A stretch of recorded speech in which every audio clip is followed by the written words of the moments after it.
Hi, we're live on Facebook. So today we're going to be talking about Design Shop and questions that you guys might have. This is Sue. I'm Sue with Melco. I work in the applications team once in a while, and then I work for sales. Along with me, I have Scott monitoring questions that we might get. Hello, everyone.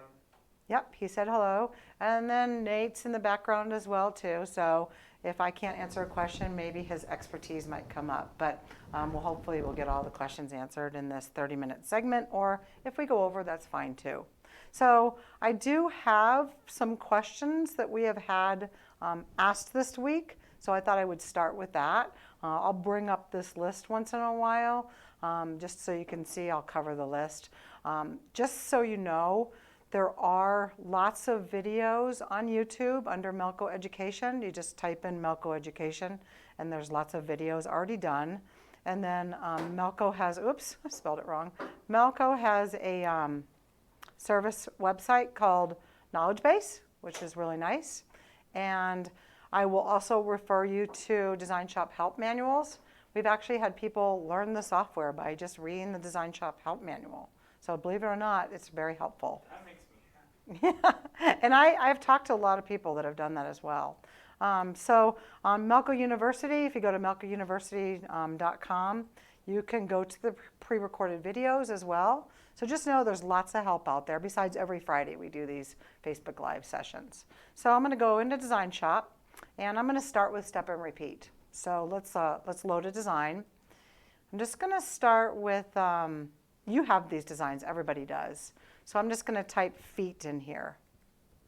And then it comes up with, under the designs folder, the feet design. Okay? It's just easier to show on something like this. I'll show with lettering as well. But so I have 2 feet up here, and I want these to step and repeat. So if you go to Object, and you go to Step and Repeat, and I'll slow down a little bit because I know some people are trying to watch this. Under Step and Repeat, there's a dialog box that comes up, and it wants to know how many columns and how many rows you're doing. So columns are up and down, rows are across. So I'd want to do, maybe I'll do 3, and I'll do 5 rows. Okay? And then I'm going to keep it on spacing because that's the spacing in between the feet. So I have 5 inches, and that's way too far. So let's do 0.5, half an inch in between each feet. And then click on OK. You can do preview, but I'm going to go ahead and click on OK. And then you can see I have 3 and 5. So what I really would recommend is if you're going to use step and repeat, turn on your hoops so you can see if it's going to fit in your hoop. So here where it says display currently selected hoop, if I just click on it, it's showing what the last hoop that I picked. So obviously it's not going to fit in that hoop. So I can do a right click on this tool, and I can find the hoop. I can move this over so everybody can see it, that it's going to fit into. So let's just choose like a 14 by 7 by 11.7. So you can see it fits in the jacket back hoop. So I think that maybe even before you do step and repeat, bring up your hoops to make sure it's going to fit in that hoop. So also, let me undo. Oops, let me undo one more time. Get a fit window. Let's just keep the hoop on, but let me go back to step and repeat real quick. So there's a couple other things in here, just so you know. Let's do 2 and 3 so it's not so big. And then, so spacing is the spacing between the feet, and then center will go center of the feet to the center of the next feet. So typically if you use center, you'd want to use more space between the columns and the rows.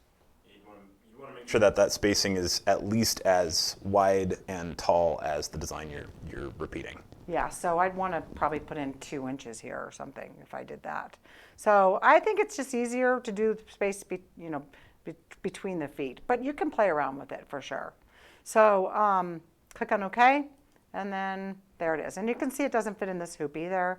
So again, I can go to my display hoops, and I can maybe make it an 8-inch hoop or whatever hoop I think it's going to fit in.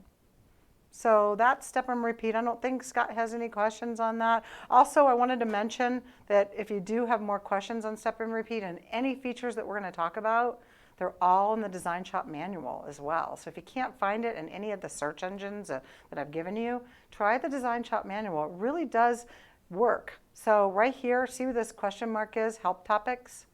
So you can go to the manuals there, or you can go to help and then help topics. And that'll bring up the Design Shop manuals. I think it's about 250 pages or something, right, Nate? Yeah. It's long. I mean, he spent a long time writing these manuals. So, okay, next question. Wait, I want to pause. Okay. I've said this in some of the ones that I've done, but when you're dealing with that manual, you don't have to read all 250 whatever pages. Oh yeah, you can search. You can search. You can hit Control F, and that's a search or find, which is why it's an F in Control F, yep. PDFs. Yeah. Yep, I do that all the time. In fact, I still search for things in the manual. If I can't find, exactly how to do something, I'll still search just to see if I'm doing it right. So. I still search, and I wrote the silly thing. All right, so next question. There are differences in Design Shop levels. So if you don't already know, there's really Design Shop Lite, and there's Design Shop we sell with Vector Option. And we'll talk about that in a minute. And then there's Design Shop Pro Plus. So there are quite a few differences in these three different levels of Design Shop software. And I have our Design Shop brochure up here.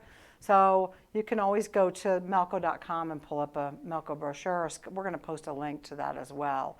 But you can see we actually have the features in each product level. Forget about Pro. We actually really need to take this out. But look at Design Shop Lite, Design Shop Level, and then Pro Plus. And you can see like fabric, or let's do auto underlay is available in all the three different levels that we really sell now. So you can come into this list and look, and you can see different things in different levels of software. But I'm going to change it. So right now I'm in Design Shop Pro Plus. As you can see in your top left of your screen, I'm going to actually change it. You won't be able to do this at home. We can only do this at Melco. So tools, I'm just going to change it real quick. I have to go out of the software. But I'm going to change it to Lite, just so whoever has Lite can see. And then I need to get out of here. And then I'm going to go back into Design Shop. And I'm going to be in Lite. So you'll see, the nice thing to know is Design Shop looks the same. I mean, the screen looks the same. Nothing really changes except for features.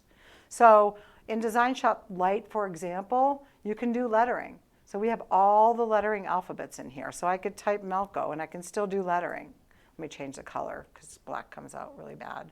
And then, so you can still do lettering. All of our alphabets are available. All the line types, you can do an arc, you can do, perspective, stuff like that. You can go in and change your top stitching, your underlay. So everything you can do with lettering, you can do in Lite. The other nice thing about Lite is you can do some editing, and really that's about it. So Lite is really for lettering and editing. You can add lettering to a design. You still have your list over here, so if I open up a design, let's open up Earth Day, because it's my favorite. Sorry. Boy, I created this design a long time ago. Everybody knows that, right? So you still have editing capabilities. You can go in and edit your elements in your list over here. So you just can't do any digitizing, no creating elements in Lite. So again, let's just refresh. So Design Shop Lite is basically lettering and some editing and changing colors, and you can change your fills you can scale your designs. You can do a lot of stuff, but it's limited on any type of adding anything. So let me change it now.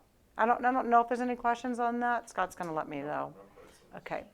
So I'm going to actually go in and change it. I'm going to go back to, for us here at Melco, I'm going to change it to Design Shop, and then we usually sell it with Vector Option. It's just only how we sell it now.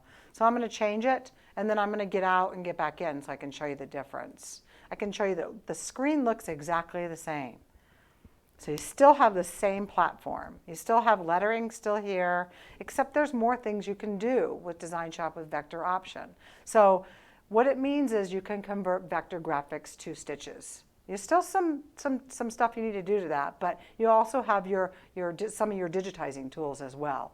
A lot of people start with Design Shop with Vector Option because Design Shop Pro Plus, as I'll show you in a minute, is really kind of all of a bells and whistles features. So you still have lettering, but now you have some digitizing tools you'll see here. I have all my digitizing tools up here on the left, whereas I didn't have this with Light. And then again, so I can pull up a vector graphic, and I'll just pull up kind of a simple, everybody likes to pull up the Melco shield, and I'll just pull this up real quick. And so I can convert a vector, as you see over here on the right, I can convert a vector to stitches. I would just click on convert. I mean, there's other things you need to do, and it's a whole nother session on this, but this is Design Shop with Vector Option. So I can also create elements. I can also, I can create a column stitch. That's Design Shop with Vector Option. It has, again, lettering, editing. You can open up graphics and vector graphics and digitize. Anything else? Any questions on that? I guess I'm just going to open it up and see if anybody has any questions on Design Shop with Vector Option. Okay, so as you can see here at the top left, I'm in Design Shop. Okay, I'm going to change it again. I'm going to change it so if you purchase Design Shop Pro Plus, or you're thinking about purchasing Design Shop Pro Plus, I'm going to go to Security. I'm going to change mine to Pro Plus. Click on OK. I'll get out, and then go into Design Shop again. And then at the top left, it says Design Shop with Pro Plus. So everything looks the same. The screen looks the same. I still have lettering, all my digitizing tools. It's all features. So with Design Shop Pro Plus, one good example is I can do a walk decorative stitch. Not that we're going to spend a ton of time in here, but I can't do this with regular Design Shop. So I can do some leaves, and you'll see there's a decorative stitch. I can do patterns in my fills. I can do Mickey Mouse if I want to, or my name, or a brick, or anything like that. I can do patterns in my fills. Also in Design Shop Pro Plus is auto applique. So in other version of Design Shop, you don't have auto. You can do an applique in Design Shop, but you can't do an auto. So there's just, it's all feature set. So as you can see here, the screen looks exactly the same. It's just that we add features. I hope I answered the questions on that. I hope I didn't spend too much time. If anybody has anything, that would be a good time to transition, or I can go into another topic that we have asked for the week. While you were not even mic'd up, while you're talking about conversion stuff, do you want to go ahead and talk about the converting of the JPEG, which was one of the questions that we got? Yeah, so in there was a question on converting a JPEG to stitches. So let me just go to my desktop real quick here because I have my stuff I like. So a JPEG is a raster graphic. A raster graphic uses pixels really instead of lines. A vector is going to use lines. So it's just a let's see if I can find my JPEG that I used earlier. Here it is. Okay. So a JPEG, as you notice when I load a JPEG up on the screen, there's a box behind it. Not all JPEGs do that, but and you can see over here, here's my JPEG. So I can't dig deeper into it. It's just one piece. It just plasters a piece on my screen. I can't go into different elements like a vector. So if I want to convert a JPEG, there's actually two ways to convert a JPEG. My favorite way is to just select this stitch graphic region, but I'll show both. I click Stitch Graphic Region, and then you just click on the region. Now, remember, if it's a really detailed JPEG, this probably won't work. It has to be a pretty simple JPEG to have this work. I'll put it in blue so you guys can see it, and then put it in 3D so you can kind of see what it did. So that's one way to convert a JPEG. And you could do each piece. So I'm going to undo real quick. And then the other way is to select your graphic over here. And then there's a little convert vector objects to from embroidery. So click on this, but be careful. At the very top, it says convert to vector. So you want to convert it to embroidery. And again, it's not going to be just poof embroidery. Just be careful when you do this. It really depends on the JPEG. So this is a pretty simple one I have up on my screen. So if I convert to embroidery, it's going to convert 2 colors because it sees 2 colors. And then I'm just going to click on OK. And then I'll hide my graphic. And then I'll fit the window so you can see it. So it just depends on the piece. I mean, you can see this one didn't convert very well. So that's why I like to do each piece, because I don't like this. So I would manually digitize that myself, turn my graphic back on, and do that end myself because it didn't do a good job. Of mine, personally, I wouldn't use this either. I would go in and use keyboard lettering and type of mine and try and find a font that matches. So most likely you're going to find something that matches, even a TrueType font. So that's converting JPEG to embroidery. I think that is, if there's any questions, I'm not sure. Meryl? Yeah. So there's a question from Frank. He asks, how about a Mero type border for patches? So you just might explain us on special machine. Oh, okay. So yeah, marrowing. So a marrowing machine is actually a type of machine that makes patches. We don't really do a marrowing stitch on our machine. So it's really a seal. It seals the edge of the patch. So I think I answered the question on that, right? Yeah, but there are ways that we can kind of mimic. With a satin stitch. With a satin stitch. And we have 1 or 2 videos that I will try to find while this is going on and post to that. I'll just create a shape here and show you real quick. It's just a special 3-needle machine that's different. So you can create a satin stitch like this, and then you can make your own cut stitch but it really is a whole process of making a patch. So we actually have patch videos we've done out there. And I'll find those and get those on there. Rachel is asking a question. Okay. That is totally in my wheelhouse and kind of makes my head hurt. So she's asking, how about converting a TrueType font to embroidery, and not all the letters are available? So you can do half of it. I can do this one. So converting a TrueType font to embroidery, you first have to install the font to the fonts directory of your Windows computer. That's really important. You don't just convert it yourself. It does it for you. So once you put it in your font directory of your Windows computer, and it'll automatically, when you drag it in there, it'll automatically install for you, as long as it's a TrueType font. And I've worked with a lot of TrueType fonts, and they're really a hit or a miss. It really depends on the TrueType font. But if you go to lettering, and then you go to TrueType fonts here, and I'll try and address your question here just in a minute. Let's just do like Arial. So Arial is a TrueType font. And if the characters aren't in the TrueType font to begin with, they're never going to be there. So Arial has probably most characters. So this is what Arial has. If you click on the code sheet for it, these are what you're going to have. So every TrueType font is going to show you the characters that's available. So what else do you want me to add to that, Nate? Well, so there are a few more characters than that. Oh, the character map. The character map. But also, if it's an open type, right. If there are ligatures that actually get subbed out, like 2 T's together, the font may have a glyph that is designed for that where they connect. And Design Shop, it goes, hey, sub out for this glyph. And Design Shop goes, I don't know what that is. Right. And so you may see character not available when all you did was type 2 T's and you know that's available. That's when you sort of get those weird open type aware ligature-ness. Right, so it really depends on the TrueType font or open type font that you're using. So there is a character map that you can use to get different characters. I can't remember how to get into that. I don't do that every day. I search it from the start menu. Okay. Type in CHAR. Oh, okay, so just go from the start menu and type character map, and then you'd see the characters. We're going to do Alphabet Editor soon. Yeah. Show all that. So we are getting ready to do a whole segment on Alphabet Editor, how to create your own alphabets. I think that's coming up in the next couple weeks, so watch for that too. Okay, so let's see, what else do I have on my list? So differences, tie in and tie off, here we go. So let's talk about tie in and tie off just for a second.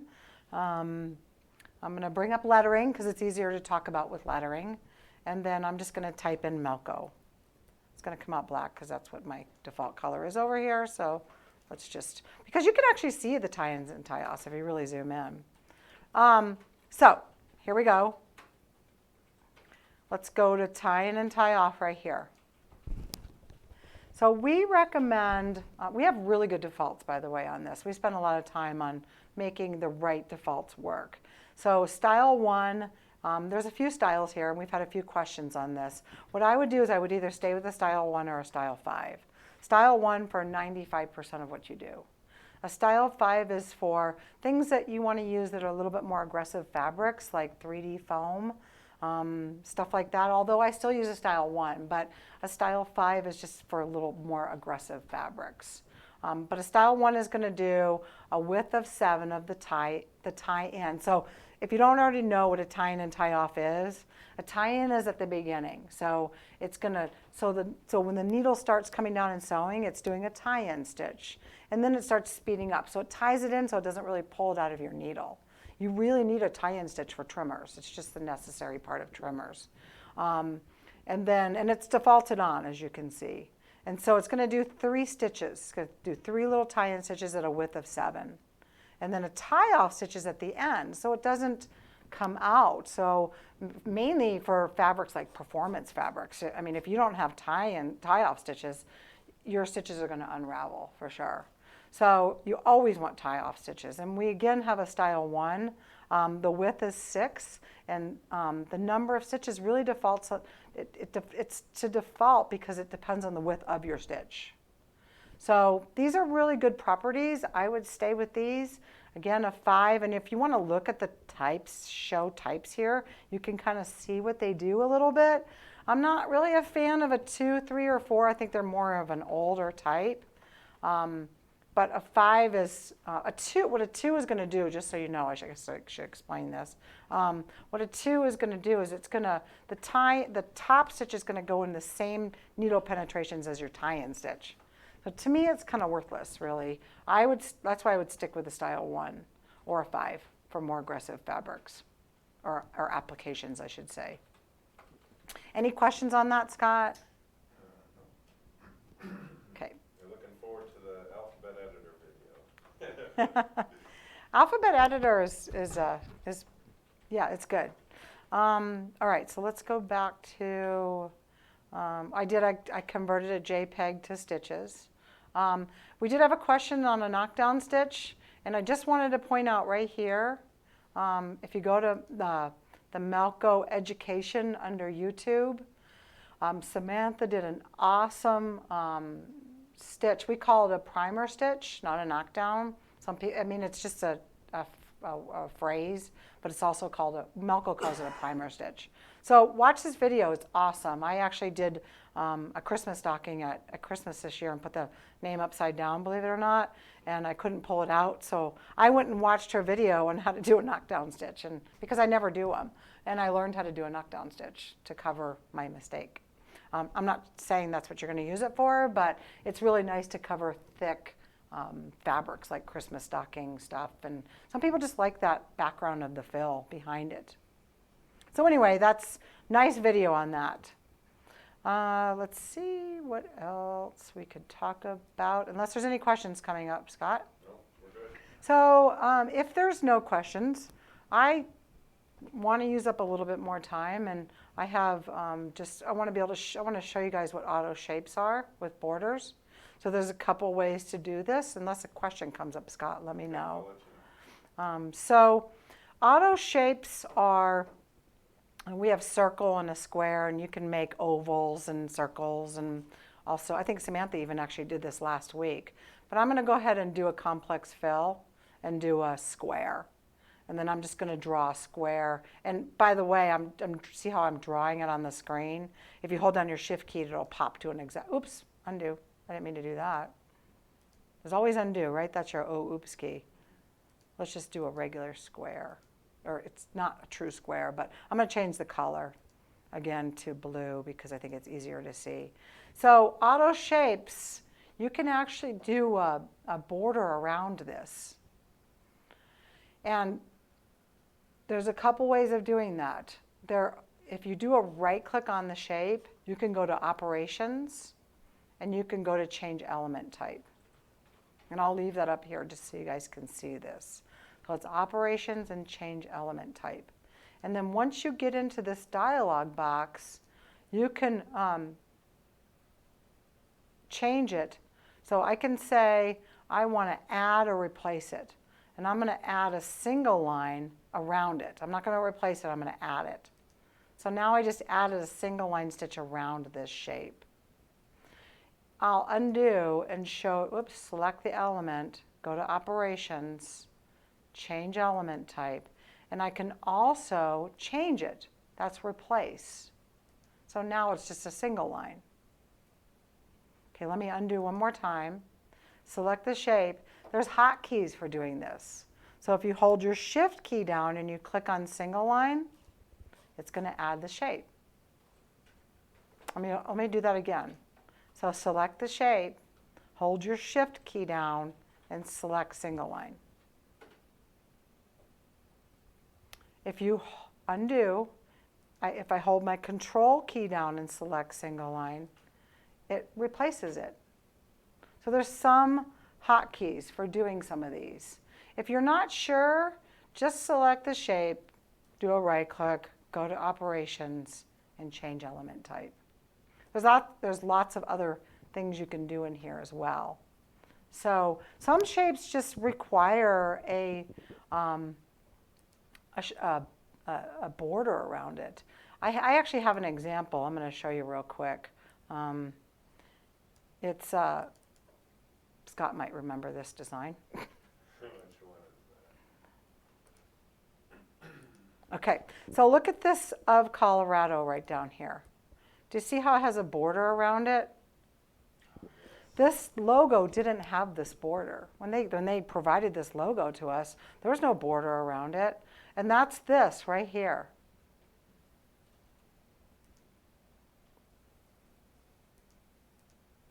So look at it. I mean, it just doesn't look complete.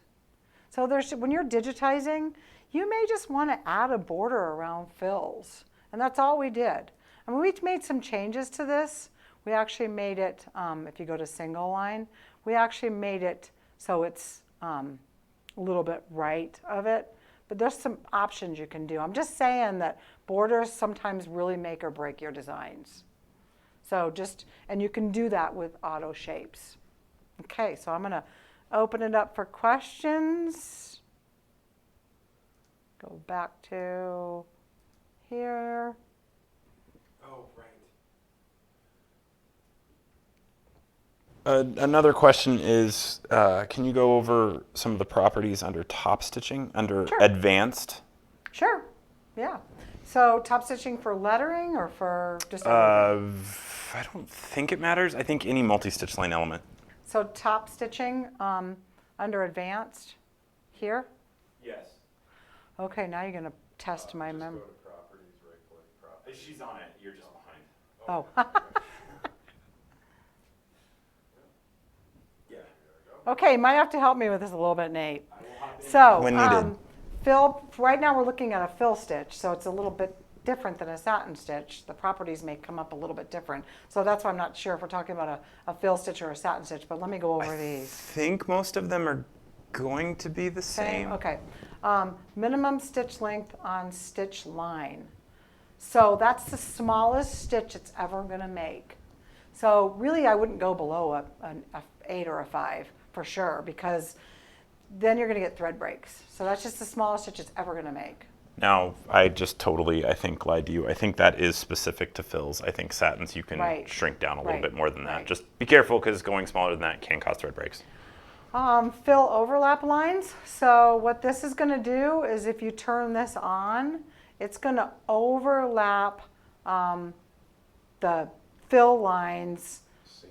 Seams. So maybe you're seeing a seam of fabric in the middle. You can actually overlap so you won't see the seam, if I'm not correct, right? You got to make that number bigger.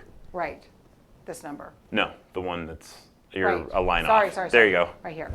So this is going to overlap 3 lines of stitching now. So can you go back and slow replay what your fill is? Just a touch so that. Okay, so watch where the start and exit points are. So, watch where the fill will end down in here somewhere, and then it'll come up.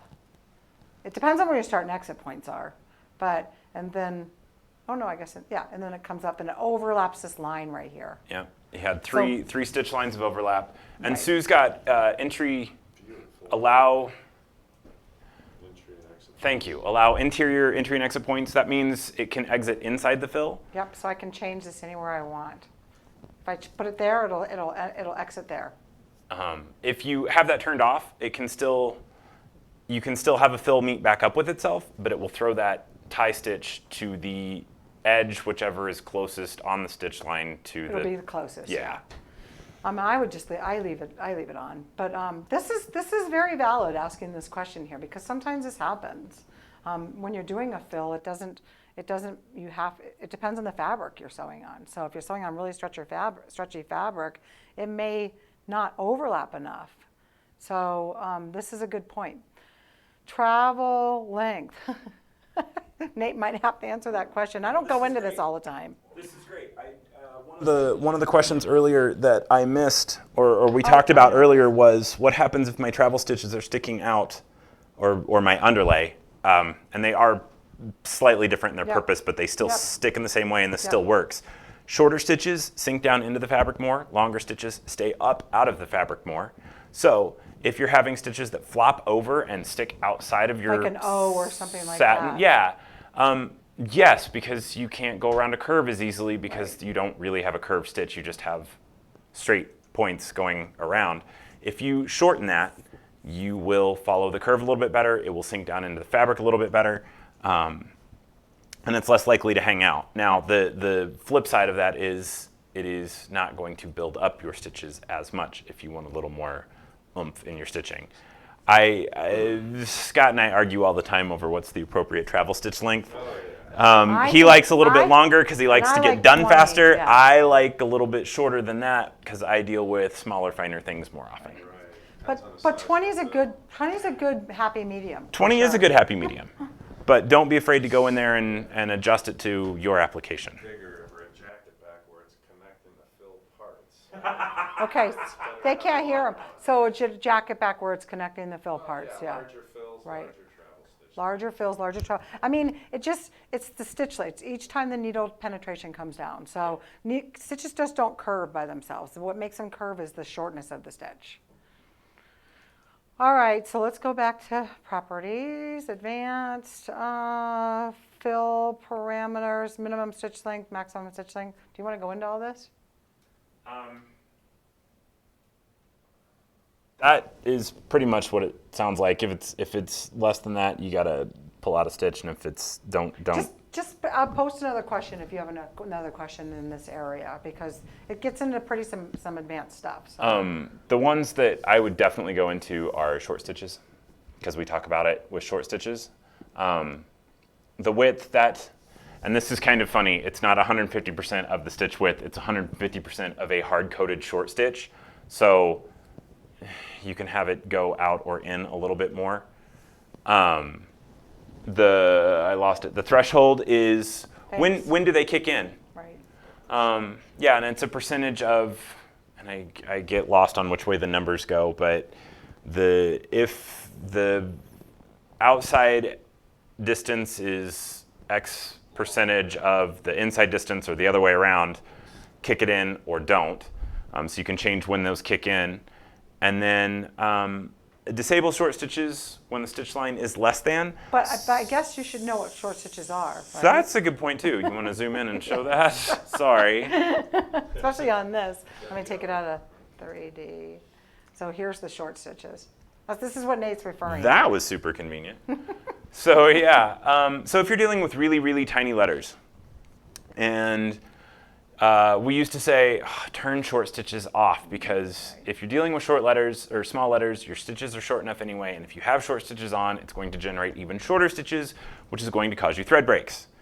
So what we did is, in the software, we added a parameter that says if the stitches are smaller than this amount, and it's Right here, yeah, disable. we say 20 points.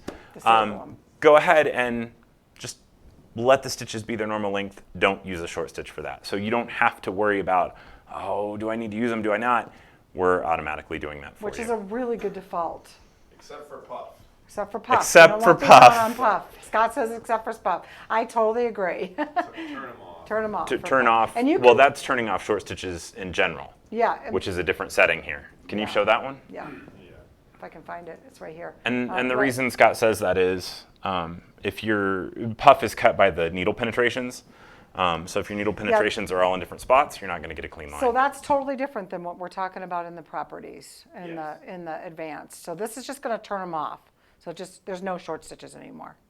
But I would keep this on. This is a good default. And when it gets real thin, like 20 points or below, it's gonna automatically turn them off for you, just like Nate said. So, except for Puff. So just keep that in mind. Okay, good. Cool. So any more questions? Good questions, really good questions. Thank you for asking those. And thanks to Nate for, sometimes you don't get into all the real advanced features in here. So it's nice to have, an expert like Nate with you. And Scott. I think we're all set.